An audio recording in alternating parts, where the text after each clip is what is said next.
Shoulder pain most common cause వచ్చి frozen shoulder. అంటే జనరల్గా మనం డయాబెటిక్ పేషెంట్స్లో చూస్తుంటాం.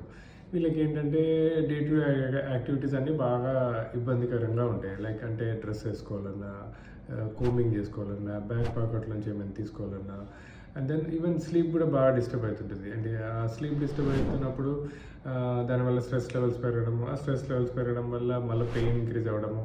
సో ఇలా కంటిన్యూస్గా సఫర్ అవుతుంటారు 2 months, 3 months, 6 months. అయితే వీళ్ళకి చాలామంది ఏం చెప్తారంటే టాబ్లెట్స్ వేసుకోండి, ఎక్సర్సైజ్ చేసుకోండి, ఫిజియోథెరపీ చేసుకోండి అంటారు. ఈ tablets, exercises, physiotherapy already pain ఉన్న షోల్డర్తో చేస్తుంటే ఇంకా ఎక్కువైతుంటుంది. ఎక్కువైంది కదా అని చెప్పి ఎక్కువ పెయిన్ కిల్లర్స్ వేసుకోవడము, దానివల్ల వేరే ప్రాబ్లమ్స్, వేరే issues like gas, kidney problems. So ఇలా దీర్ఘకాలికంగా షోల్డర్ పెయిన్తో సఫర్ అయ్యే వాళ్ళకి మా పెయిన్ మేనేజ్మెంట్ సెంటర్లో జస్ట్ ఒక 1/2 hour ప్రొసీజర్, అంటే చిన్న ఇంజెక్షన్ పద్ధతి ద్వారా జస్ట్ 1/2 hourలోనే పెయిన్ తగ్గించడము, రేంజ్ ఆఫ్ మూమెంట్స్ ఇంక్రీజ్ అవ్వడము, తర్వాత వాళ్ళకి ఒక long lasting solution pain management సెంటర్స్లో అవైలబుల్ ఉంటుంది.